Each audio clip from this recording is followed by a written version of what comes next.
ओम नमः शिवाय। तंत्र के रचयिता भगवान शिव को मेरा नमस्कार है। आज मैं आपको बताऊंगा एक ऐसी साधना जो कि आपके बिगड़े हुए काज को संवार सकती है। एक ऐसी साधना जो कि आपके बिछड़े हुए प्यार को आपसे मिला सकती है। इस साधना को दुर्मुखी करालिनी वैताली साधना कहते हैं। यह प्रयोग सिद्ध होने पर जो वैताली देवी हैं वो हर क्षण साधक पर प्रेम वृष्टि करने के साथ साथ उनका सटीक मार्गदर्शन भी करती हैं। ऐसी स्थिति में जब वो आकर्षित हो जाती हैं तो साधक को धन, बल, मनोकामना पूर्ति, दिव्य भोगों की सिद्धि तथा वशीकरण की ऐसी शक्ति देती है जिसके सामने कोई भी टिक ना पाए। ये इतनी प्रभावी साधना है कि पहले ही दिन से असर दिखाना शुरू कर देती है। और जब कभी कोई साधक कोई साधना करना चाहता है तो सबसे पहले क्या होता है कि दिशा का विचार किया जाता है, मुहूर्त देखा जाता है और उसके बाद जो है किसी कर्मकांड को करने का मन होता है या फिर प्रयोजन बनाया जाता है। और अभी जो समय है वो सावन का चल रहा है, तो सावन में कुछ ऐसा होता है जो कि पूरी सृष्टि जो है वो अपने चरम पर होती है। जहां सूखा पड़ा था वहां पर नई वनस्पति अपनी जगह ले लेती है। ठीक उसी प्रकार ये प्रकृति जो है ये अपने आप को दोबारा से निखार रही होती है। और ये वो समय होता है जब वशीकरण की सिद्धि आराम से मिल सकती है, बिना किसी बड़े तंत्र मंत्र के आप वशीकरण की जो सिद्धि है वो प्राप्त कर सकते हैं। हमारे षट कर्मों में वशीकरण की सिद्धि का समय बरसात का बताया गया है। तो ना सर्दी ना गर्मी, यदि आप सावन में ये प्रयोग करते हैं वशीकरण के तो आपको स्वतः ही सिद्धि मिल जाएगी। क्योंकि जिस प्रकार आप कोई बीज रोपित करते हैं और उसके बाद वो अंकुरित होता है तो उसका एक समय होता है। उस समय के अनुसार ही आपको बीज देखकर लगाना होता है। यदि आप कोई ऐसा बीज लगा दे जो कि सर्दियों का हो और उसको आप बारिश में लगा दे तो वो अंकुरित नहीं होगा। ठीक इसी प्रकार जो षट कर्म है इनके अपने अपने मौसम होते हैं, अपने अपने विधान होते हैं। तो वशीकरण, सम्मोहन और आकर्षण तीनों तंत्र जो हैं, तीनों की विद्याएं जो हैं वो सावन में अपने चरम पर होती हैं। यूं समझिए कि अगर आपको सर्दियों में 50 बार करना होता तो आप इसको सिद्ध कर पाते और बारिश में सिर्फ एक बार करने से काम चल जाएगा। तो ये इतना पावरफुल समय है जिसका आप उपयोग कर सकते हैं। अब कल जो है सावन का पहला सोमवार है, तो उस दिन जो है भोलेनाथ अपने हर भक्त पर कृपा दृष्टि बरसाते हैं। तो आप कल से शुरू कर दीजिएगा और इसमें आपको सफलता अवश्य मिलेगी। तो होता क्या है कि ये जो रशेश्वरी जो देवी है ये एक ऐसी शक्ति है जो साधक की हर मनोकामना को पूर्ण करती है। मैं सिर्फ वशीकरण की बात नहीं कर रहा हूं, आपकी जो भी कामना होगी आपको खिलाएगी, पिलाएगी, आपकी रक्षा करेगी। यूं समझिए कि ये आपको हर तरह से बचा कर रखिए, एक प्रोटेक्शन कवर बना देगी आपके बाहर, जिसको कि कोई भी भेद ना पाए। इस साधना को करने से जो साधक है उसमें तेज आ जाता है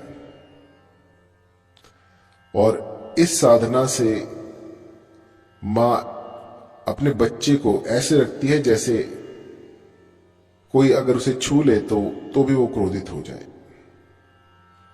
तो इसको करना कैसे है? आपको कोई ऐसा स्थान ढूंढना है जो कि वीराने में हो, कोई ऐसा स्थान जो अबैंडन हो, कोई ऐसा स्थान जहां पर कोई आता जाता ना हो। कोई किला हो गया, कोई टूटा फूटा खंडर हो गया, या कोई गुफा हो गई, कोई वन प्रदेश हो गया। ऐसे स्थान में जाकर इनकी साधना की जाती है। आपने देखा होगा, कई बार आप देख रहे होंगे कि कुछ लोग जो हैं वो काफी गरीब होते हैं और एकदम से कुछ ऐसा हो जाता है कि पेट्रोल पंप पे काम करते करते वो एकदम से अमीर बन जाते हैं। तो ये क्या होता है? ये किस्मत होती है या क्या होता है?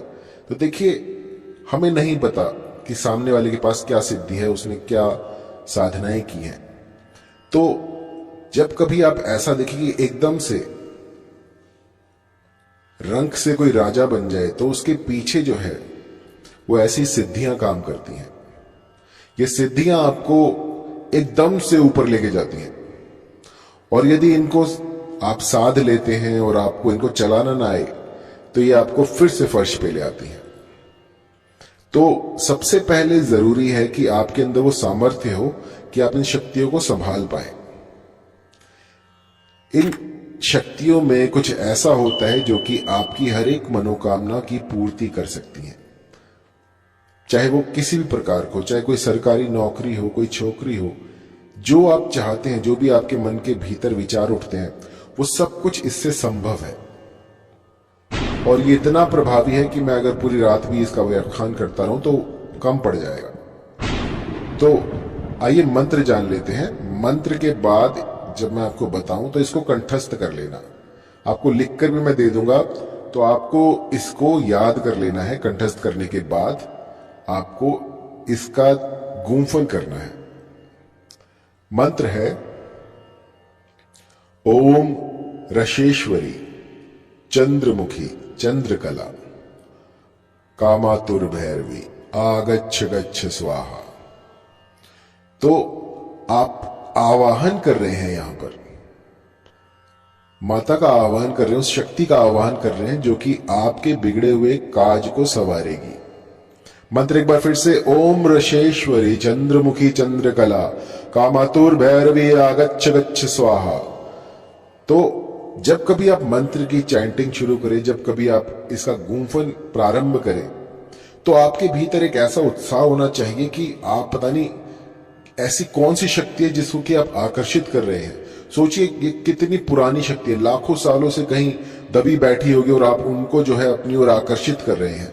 सोचिए कितनी पुरानी शक्ति है और उसको आप इस काल में उनका आवाहन कर रहे हैं। आप सोचकर देखिए कि कोई लाखों करोड़ों साल से आपके आवाहन पर आ रहा है, तो कैसी शक्ति होगी, कितनी पुरानी शक्ति होगी। तो जब कभी आप कोई सिद्धि प्राप्त करते हैं, कुछ ऐसी साधनाएं करते हैं, तो मन के भीतर जो है वो आपका संयम देखा जाता है, आपके विचार देखे जाते हैं, और आपके भीतर वो सामर्थ्य है या नहीं, ये सब देखा जाता है। अब आप सोच रहे होंगे कि मंत्र तो पता लग गया है, अब ये इतनी बातें कर रहे हैं, इसका कोई फायदा नहीं है। मेरी जो बातें हैं उन्हीं में रहस्य छिपा होता है।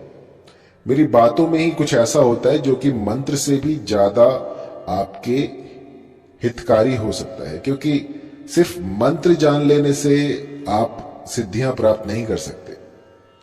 मंत्र को संजोना, मंत्र को सिद्ध करना एक गुरु ही आपको ये दीक्षा दे सकता है। किसी के कहने पर यदि आप कोई साधना करते हैं तो वो फलित नहीं होती।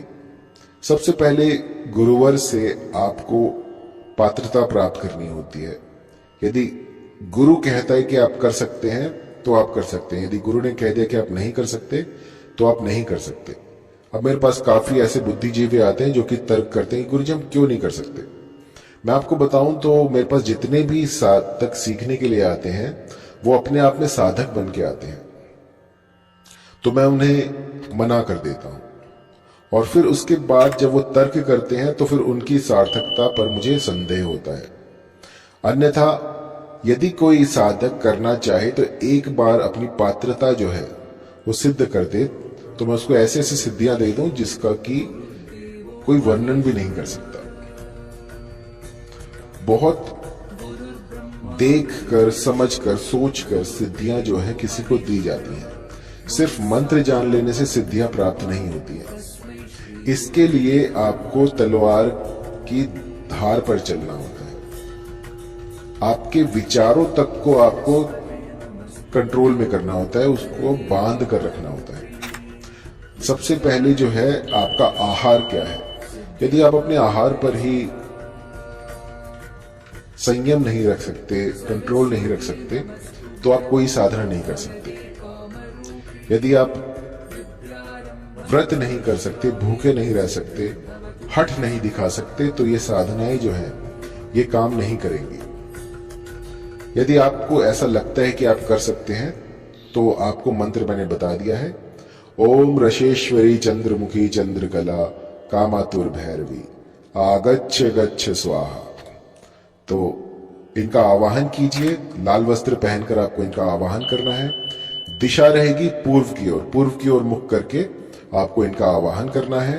और जितना अधिक हो सके सात्विक रहिएगा, स्वच्छ रहिएगा। यदि आप कहीं वन प्रदेश में हैं तो वहां पर अगर आप साधना कर रहे हैं तो आपको नहाना अनिवार्य है। मंत्र जाप से पहले नहाना अनिवार्य है। 108 से लेकर इसकी जितनी अधिक संख्या में आप जाप करेंगे, चाहे वो 1 साल हो, 2 साल हो, जब तक ये सिद्ध ना हो जाए तब तक आपको इसका जाप करना है। और ऐसा नहीं है कि आपने 2 दिन किया फिर छोड़ दिया, 1 महीने किया फिर छोड़ दिया। जब तक मातेश्वरी प्रकट नहीं होती तब तक आपको ये साधना करनी होगी। और एक बार ये शक्ति आपके समीप आ गई तो समझिए आपकी 7 पीढ़ियां जो हैं वो तर जाएंगी। अधिक जानकारी के लिए आप कॉल